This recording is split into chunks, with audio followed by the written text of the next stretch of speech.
as I said in the opening, we had a tremendous day at the open house. Now, I was very happy. I didn't have a lot of time to bask in the glory of what took place. I literally had to finish up my interview after the last set, get in the car, rush to London, warm up Jesse Balboa, race him, get in the car, rush to Mohawk, race to Nodover, come home, and try and take in what took place the whole day. We had a great day on the track.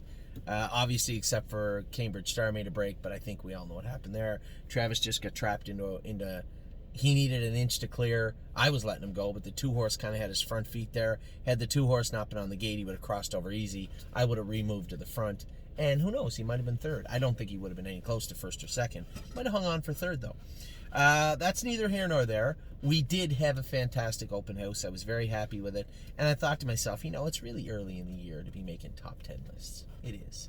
But at the same time, my God, some horses simply need mentioned, don't they? They just had a tremendous day. Now, I have 24 horses on this list that I thought were good from various horses that I saw. Right now, I could go back and look at the video and say, geez, that horse was third and looked really, really good. Or, that horse looked like it had some pop to it, just kind of weave through. But you know what? Really what it comes down to is who looked the best yesterday. That's fair. It's fair ball. That doesn't mean that any of these top 10, you guys know, every year usually we got the best ones pegged, but all last year our top 3 made one start between the 3 of them in 2020. One start. So when you look at Frilly Fringes, who I believe is a good filly, and I believe will show up as a good filly. At the same time, she hasn't yet, right? She hasn't yet. Won My Heart Hanover, a filly we talked about also. Think she's ready to go. Can't get at a Shed Row 5, but she's ready to go. And then Eternity Road has just been a very tough, difficult situation for a very long time. And unfortunately, that is racing, and that will happen. But nevertheless, as we're talking about lists, take them with a grain of salt. This is my top 10 list. That means nothing. You might have seen something totally different, and no one is right until they all get racing in July. So take it for what it is. I made a top 10 list for the open house. Now, as I said, this was a long list, and there were some horses on here that could easily be on here and just weren't. They're close, but they weren't. So I'm going to start with number 10, and I'm going to take some flack from the rank and file on this. Harlan L. And the reason I'll take flack is Harlan L. brushes his knees and hasn't really been revered as a great horse from day one, but just keeps getting a little bit better and a little bit better and a little bit racier. And who knows? Will he plateau? Will he start hitting his knee and making breaks and be no good? And maybe. He was good yesterday. And Harlan L. was very good. We actually had a stopwatch. I didn't. James and Johnny had stopwatches on them. Told me that Harlan L. went a mile 2:46 yesterday. Pretty good mile, really. It's just barely Christmas. I think Harlan L. was very, very good. I was very happy with him. So, congratulations to my partners on Harlan L. As you can see, there's still lots of shares from the stable.ca, this fella. So to my partners out there with Harlan L., he was good yesterday. Very happy with Harlan. He comes in at number 10. A horse that did not win. No, Brody, you did not win. I watched the video, and I'm trying to be unbiased because I'm married to the competitor in the photo. But fair is fair. You were second with Almost There, Boss. But where you came from was impressive. 4 wide. I don't know if you can look back at any of our training videos with any of the horses at any time and see a horse come 4 wide around that last turn at Tamiko. I don't remember a horse ever doing that. A very impressive rally to be noses apart. Almost There, Boss. This is a Sunshine Beach colt. For those of you in Eastern Canada, you may know his mother's brother, Steelhead Hanover, who was one of the most impressive sires in the Maritimes, sired that unbeaten colt that Danny Romo had. But at the same time, he was second. He was second. Finished second. So, Almost There, Boss. Well-bred colt. I don't mind the Sunshine. Keep in mind, Sunshine Beaches are getting a slow stigma in Ontario of maybe not being the best triers or coming up a little shallow. But at the same time, we had no free lunch. Took a mark of 51 and was a good horse. And And Sunshine's Finest, who got injured quite badly at 3, ended up coming back and being a pretty good racehorse. So Sunshine Beaches have a place, and they certainly are welcome at the stable.ca. And Almost There Boss looks good.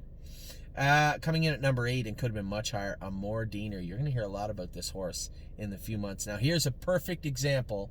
We broke him, and he was a sour little bugger. Didn't want to do anything right, just miserable on the track all the time. I gave him his 2 weeks. He got 2 weeks notice. And after that, he got castrated. He's now a gelding, and I haven't really paid that much attention because he trots on the track, so I don't really go with him that much. I went with him on training day last time. I said, wow, this horse really changed. Has he ever? He put together, I just shoved him off his feet, same as James did with Baumhugger. But at the same time, man, oh man, he looked very, very good. Amor Diener is a horse. Now, here's a Pennsylvania horse. I'm not going to start making predictions, but he'll make it. I'll predict he makes it to Pennsylvania. What he does in the state of Pennsylvania, in the country of the United States, I have no idea. But I predict he gets there in 2021. Number 7. Now, pay attention. There was a mix-up on the live feed, and I never noticed it till yesterday. Later on, at night when I got home. Arches Rainbow was listed as Massive Profit. They got mixed up. And somebody said, geez, Massive Profit looked great. He won his set. And I'm like, won his set? Johnny went with Massive Profit. I can't remember who I had in there, but he didn't win his set. So I went back and looked. Arches Rainbow, Archangel filly, the one that made a break in the first lap around, come back on, slid through the inside, and won her training set very impressively. That was Arches Rainbow, right? Massive Profit did well yesterday, and I love him to death. I think he's a good horse. But there was a mistake made. So Curtis said, I can't change it on the live feed, but can change it when we chop up the video. So that will be fixed. But for you, for right now, Arches Rainbow, Johnny McKinnon went with Arches Rainbow, and she looked very, very good. This is the Archangel filly, first foal from a Muscle Hill mare, slid through the inside and was a winner in her set. Listed as Massive Profit, was not Massive Profit. So Arches Rainbow looked fantastic in her drone set yesterday. Number 7. Number 6, where are you at, number 6? Number 6, Amy McDonald went with Better Be Sawyer, and she did hold on, Brody. She did hold on to beat Almost There Boss, but looked very, very good. This is a filly. She's small, but she has got a lot to offer, and she's got a big engine in her. This is the Better Than Cheddar filly out of a sister to Dream for Eternal with a brother, I think, with a mark of 49,250,000 made, somewhere thereabouts. So Better Be Sawyer, and she does have shares. Does she? Yes, she does. She does have shares left. That's important because Amor Diener doesn't, Almost There Boss doesn't, Arches Rainbow does not. So far of the 5 I've given you, right? 10, 9, 8, 7, 6. 5 I've given you. The only 2 that have shares left so far are Harlan L, who comes in at 10th, and number 6, Better Be Sawyer. Both looked very good yesterday. Number 5, Rose Above It, the bullfighter, Daryl Thiessen. I said to him, just watch him in the turns. He scored a man. He said, yeah, he gets in, he makes a little break. Now, we had this horse floor scoped, and she said, the vet said, stifles are a little immature. He just looks immature. So I said, okay, well, we won't train him much. We won't train him much before next year's stake seasons. We'll go light on him, and I'll get him checked a couple more times to see if there's any changes. She said, that sounds like a great plan. I didn't see this coming. Daryl just let him roll along. He went around 245 or 244 and looked very, very, very good doing it. I was really impressed with Rose Above It. Now, Rose Above It is the Cantab Hall colt out of a sister to Muscle Mass and Muscle Massive themselves. Very strong family. Some of you may remember that line. We had a brother to those horses. And eerily enough, he looked a lot like Rose Above It. So Rose Above It, impressive yesterday and looked very good. Daryl Thiessen did a great job with him. Number 4, a lot of these horses sold out. Somebody might say, oh, you're just trying to sell horses. Number 1, number 2, number 3, number 4, sold out. So the only one you're going to get there that have shares left, Rose Above It has shares left. Harlan L, Better Be Sawyer has shares left. Coming in at number 4 is the creatine filly that I loved from day one. You remember I did. Purple Aura. Purple Aura just won at will yesterday. Johnny McKinnon actually won with Purple Aura. She didn't just win, she jogged. I rolled up alongside him in the last turn with 1-2 Skip a Few, who I love, who could have made this list. I thought was fantastic, but she didn't. She rolled up alongside him and just run in a hair and made a break. But 1-2 Skip a Few was good. Purple Aura, Johnny was just sitting on her. She is push button. This is a beautiful filly. A lot of Ohio horses looked really good yesterday, and that's always fun. We know we're going there in the summer. A lot of Pennsylvania horses look good too. So number 4, Purple Aura. Number 3, 3-Point Blue Chip. I'm not going to call favorites just because he was our most expensive one and just put him at number 1 because there was 2 that looked better. They did look better. Now 3-Point Blue Chip looked very, very good yesterday. This is a big giant colt that trotted great yesterday. I was very impressed with him. I don't have to pump his tires up or ring the bell. 1, he sold out, and 2, he does everything we've asked him to do thus far.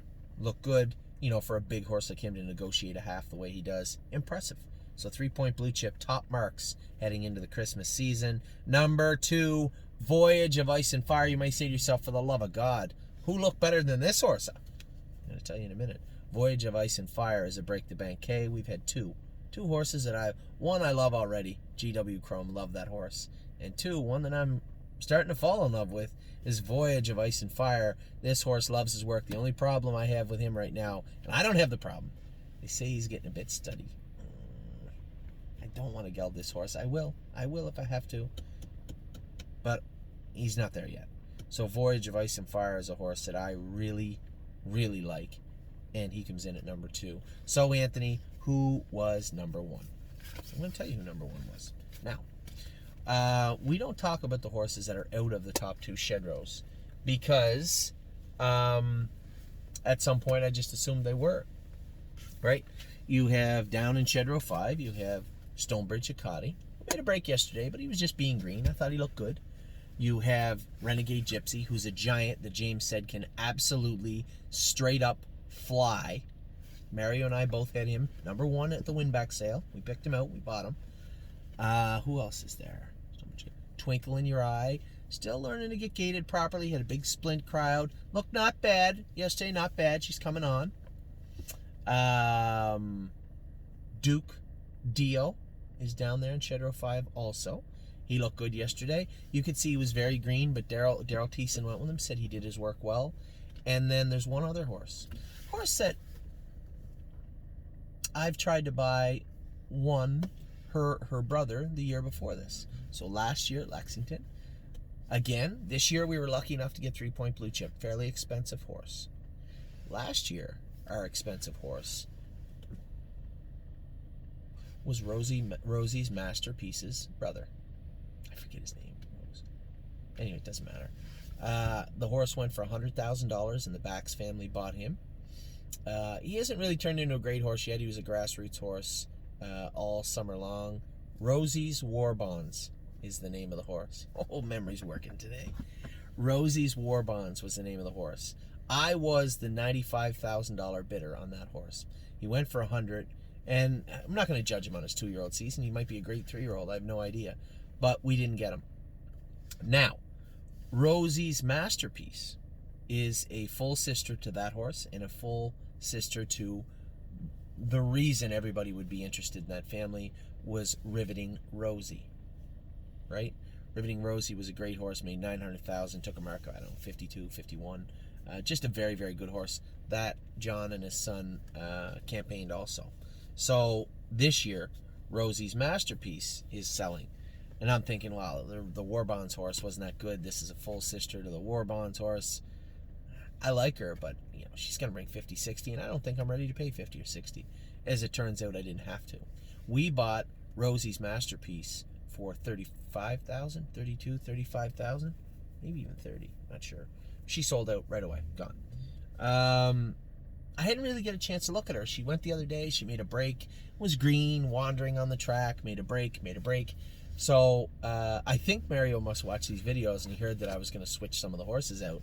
So he started buttoning down on them, and keep in mind, you know, Mario's not a spring chicken. He's an older gentleman and has worked around horses his whole life, and that old school mentality that made him a fantastic driver and a great horseman never leaves you. And as you look at the way we train our horses and the way other people train them, it's not quite the same all the time. We do work them a little bit harder. We do have trotting hobbles on lots of our babies in December, and I have no qualms about that. I don't pull any punches. I'm very simple. At the end of the day, I'm not going to say that anybody's way is wrong and my way is right, because there's a million different ways to get horses to the races. But I am the one that's responsible for the horses that come from the stable.ca. I am the one that is going to have to, listen if things aren't working out well, if horses aren't doing as well as we hoped. Regardless of what the stable is, at the end of the day, I'm the face. I'm the complaints box. I'm the guy that gets the flack. And I want to make sure that the horses are trained down the same way we train them all down. So it may have been a mistaken shot across the bow to Mario saying, hey, these horses got to pick it up.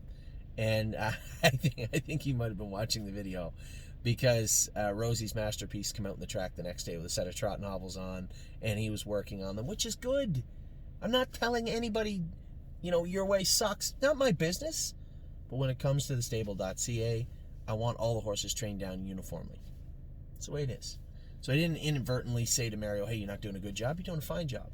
And I know, he's taking some flack, just like I do, just like anybody was or would be when things weren't going great. But that is the business. That circles back to the conversation we were having before about how this is a stressful business, and sometimes stress is too much stress. So I appreciate it. If that's the way that things took place and Mario understood that it was time to get things moving. Rosie's Masterpiece looked great. I come on the track. He said, she might make a break. We get the hobbles on her and her head's low and she's moving around. I said, okay. So I thought her out a little bit, scored her down. I'm going to tell you one thing. My God almighty, there is no end to this thing. She is a beast. There's no end. She doesn't get tired. This is a filly. Just put the hobbles on her, right? So they're going to tire you out a little bit also, because some younger horses, the hobbles are meant to help you, but you end up, fighting with them and working against them sometimes. People put them on nice and loose, and, the horses run, and they're like, we'll tighten them up a little bit. I would rather put them on tight, have them work, and then let them out as we go. And I did tighten them up on Rosie yesterday, but man, when I gave her head, good God almighty, this thing can trot, and no end to her at all. I was fighting with her to pull her up. She wasn't hot. She wasn't crazy. She enjoyed her work yesterday. You get that, right? When they finally get that sense that just things are working good. It's like that, the kid, when they finally learn how to play baseball or basketball or hockey, they want to skate 100 miles an hour. They want to throw a 90-mile-an-hour fastball. They want to shoot 3-pointers. And when horses finally learn how fun work is when they're doing it right, it's incredible to watch, and it's an impressive feeling. And all the horses I mentioned today, and virtually all of our horses, impressed me yesterday, but few impressed me as much as Rosie's Masterpiece. My God. I love Voyage of Ice and Fire, but Rosie just felt like she could wrestle a bear. She was very, very good yesterday. I hope she stays this good training down. Mario said she put a couple of steps in. I said she's a big filly. She's going to get a winter track soon. Why don't we put a set of flip-flops on her? We talked about making a few changes on her, but she is an impressive filly. So if you're part of the winter group or the Ontario group that ended up taking sizable portions of this filly, congratulations. That is a nice horse. Not coming from me, unfortunately. It bothers me right now. I don't own any of Rosie's Masterpiece. And for those of you that do, I think you're in the right place. She certainly looked good. So, again, that is our top 10 list. Let me go through it one more time really quick for you, because I've been talking so much, I forgot. Number 10, Harlanelle, did his work well. Almost there, boss. Great job by Brody. Great job by the horse. He looked great. Number 8, Amor Diener. Couldn't be more impressed with this Father Patrick colt. Number 7, Arches Rainbow. Not to be mistaken with Massive Profit yesterday. Arches Rainbow. Johnny McKinnon, great job on the filly, and the filly looked fantastic. Number 6, Better Be Sawyer. Amy did a fantastic job with Sawyer. She looked great. Both fillies, both Amy and Sawyer, looked great. Number 5, Rose Above It. Certainly didn't look immature to me yesterday. He looked like he was dialed in. Great job by Daryl, and a great job from this colt. Purple Aura just looked like a push-button trotting filly. Number 3, 3-point blue chip. Everything we asked for was present yesterday. Number 2, Voyage of Ice and Fire. Every year I love to see some of these horses jump up that we just didn't see coming. You're going to be watching this guy for a while. And number 1, Rosie's Masterpiece. She looked good. So, that's it. A long-winded 20-minute top 10 list. Again, I hope you guys enjoyed yesterday. I enjoyed all of it immensely.